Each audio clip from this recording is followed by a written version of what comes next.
الحمدللہ، اللہ تعالیٰ کا لاکھ لاکھ شکر ہے کہ مالک نے اپنی یاد کی توفیق اور موقع عطا فرمایا۔ لاکھوں اور کروڑوں درود حضرت محمد مصطفیٰ صلی اللہ علیہ وآلہ وسلم پر، جن کے طفیل مالک نے یہ مہربانی عطا فرمائی۔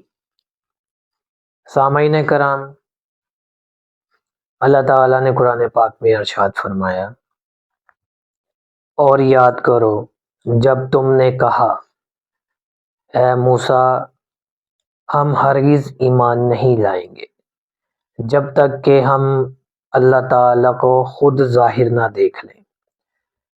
پھر تم کو بجلی نے پکڑ لیا اور تم دیکھ رہے تھے، پھر ہم نے تم کو مرنے کے بعد دوبارہ زندہ کیا تاکہ تم اللہ تعالیٰ کا شکر ادا کرو۔ سامعین کرام، حضرت موسیٰ علیہ السلام نے باقی ماندہ بنی اسرائیل کو کہا کہ تم اللہ تعالیٰ کے احکام کے مطابق زندگی گزارو اور اللہ تعالیٰ کی عبادت کرو۔ شیطان نے آ کر اس قوم کو ورغلایا اور اس نعمت اور ہدایت کے بعد وہ پھر گمراہ ہو گئے۔ انہوں نے کہا کہ ہمیں کیا معلوم، یہ آپ اپنی طرف سے فرما رہے ہیں یا اللہ تعالیٰ نے فرمایا ہے؟ ہم نے تو نہیں سنا، ہم آپ پر ایمان نہیں لائیں گے۔ جب خود اللہ تعالیٰ ہم سے فرمائے گا اور ہمارے سامنے آئے گا تب ہم مانیں گے۔ حضرت موسیٰ علیہ السلام نے اللہ تعالیٰ کے سامنے عرض کی، یا اللہ اب میں کیا کروں؟ تو حکم ہوا کہ ان کو کوہ طور پر لے آؤ۔ چنانچہ حضرت موسیٰ علیہ السلام اپنی قوم میں سے 70 معزز آدمیوں کو لے کر کوہ طور پر تشریف لے گئے۔ کوہ طور کے قریب پہنچے تو ان کو نیچے کھڑا کر دیا اور خود اوپر چلے گئے اور ان کو نصیحت فرما گئے کہ تم 3 روزے رکھو اور عبادت کرتے رہو۔ جب خود اوپر تشریف لے گئے تو ایک نور کا ستون ظاہر ہوا جس نے پھیلتے ہی پھیلتے حضرت موسیٰ علیہ السلام اور ساری پہاڑی کو گھیرے میں لے لیا۔ اسی طرح بنی اسرائیلیوں کو بھی اپنے گھیرے میں لے لیا۔ پھر اللہ تعالیٰ نے حضرت موسیٰ علیہ السلام کے ساتھ ہم کلام ہوئے، لیکن بنی اسرائیل نے وہاں بھی اعتراض کیا کہ ہم نے تو اللہ تعالیٰ کا کلام نہیں سنا، ہم اسے سننا چاہتے ہیں۔ پھر اللہ تعالیٰ کی آواز آئی جس کو بنی اسرائیل نے خود سنا کہ میں تمہارا معبود ہوں اور میرے سوا کوئی عبادت کے لائق نہیں۔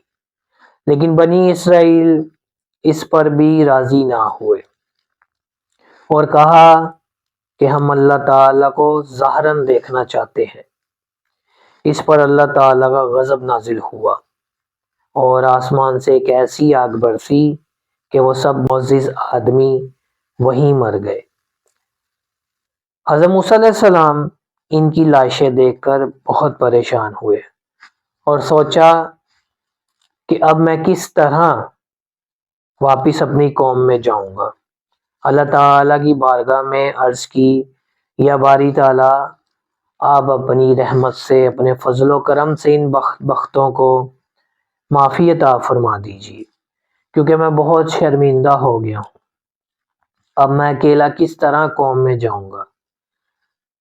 اللہ تعالیٰ نے حضرت موسیٰ علیہ السلام کی دعا کو قبول فرمایا، ان کو دوبارہ زندہ فرما دیا اور وہ اپنی طبی زندگی گزار کر پھر مرے۔ سامعین کرام، یہ ہدایت اللہ تعالیٰ نے مخلوق کے خدا کے لیے اپنی کلام پاک میں قصے کی شکل میں بیان فرمائی۔ اس سے انسان کو کئی سبق حاصل ہوتے ہیں۔ سامعین کرام، اللہ تعالیٰ کے سامنے التجا کرنے کے لیے خاص عبادت کی ضرورت ہوتی ہے اور خاص عبادت کے لیے مقرر شدہ جگہ ہوتی ہے۔ اس کی ایک خاص فضیلت ہوتی ہے۔ آپ دیکھیں کہ حضرت موسیٰ علیہ السلام نے کس طرح التجا کی تو حکم ہوا کہ کوہ طور پر آئیں اور یہ عبادت کریں۔ پھر عبادت کے بعد ان کی التجا قبول کی گئی اور کوہ طور پر آنے کا خاص طور پر حکم ہوا۔ سامعین کرام، اللہ تعالیٰ ہر جگہ موجود ہے۔ اللہ تعالیٰ حضرت موسیٰ علیہ السلام سے وہاں بھی ہم کلام ہو سکتا تھا جہاں وہ تھے، اور یہ ساری چیزیں وہاں بھی ہو سکتی تھی، لیکن حکم یہ ہوا کہ کوہ طور پر آ کر عبادت کرو۔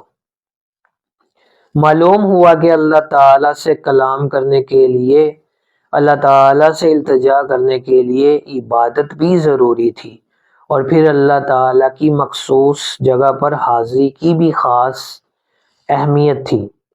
اس لیے مکہ معظمہ میں ایک نماز کا درجہ 1,00,000 اور مدینہ پاک میں 50,000 ہے۔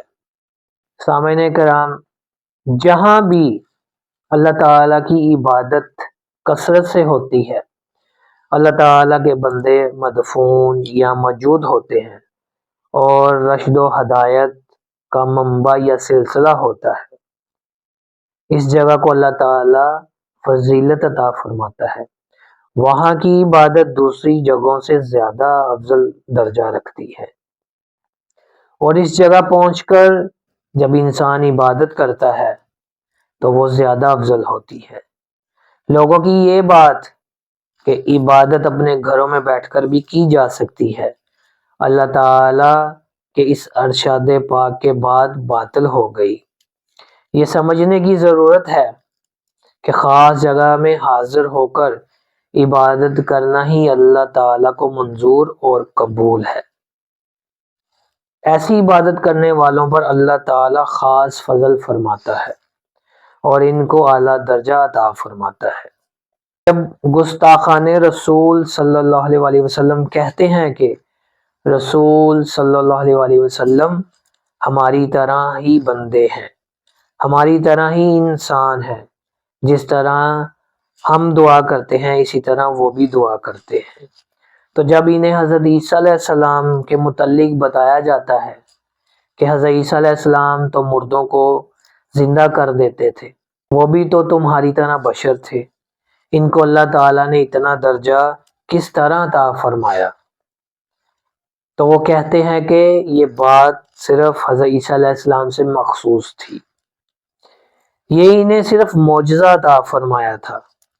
لیکن اس ارشاد پاک کو دیکھیں کہ جب موسیٰ علیہ السلام نے دعا کی تو مردے دوبارہ زندہ ہو گئے، یعنی اللہ تعالی موت کو موقوف فرما کر اور اپنے بندے کی دعا کو قبول فرما کر مردوں کو بھی زندہ دوبارہ کر سکتا ہے۔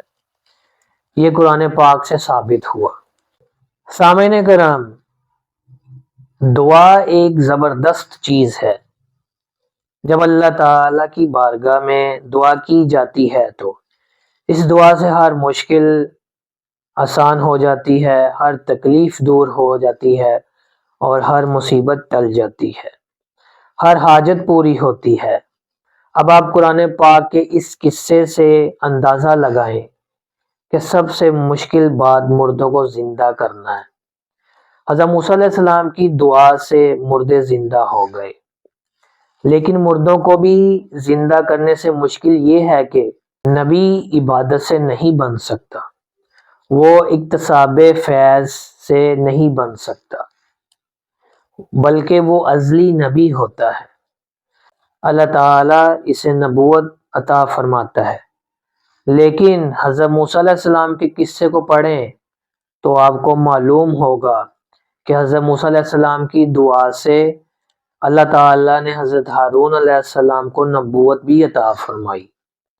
معلوم ہوا کہ دعا ایک ایسی چیز ہے جس سے ہر مشکل حل ہو جاتی ہے اور ہر تکلیف دور ہو جاتی ہے۔ حدیث پاک ہے کہ جس کو دعا کی توفیق مل گئی اس پر اللہ تعالیٰ کا رحمت کا دروازہ کھل جاتا ہے۔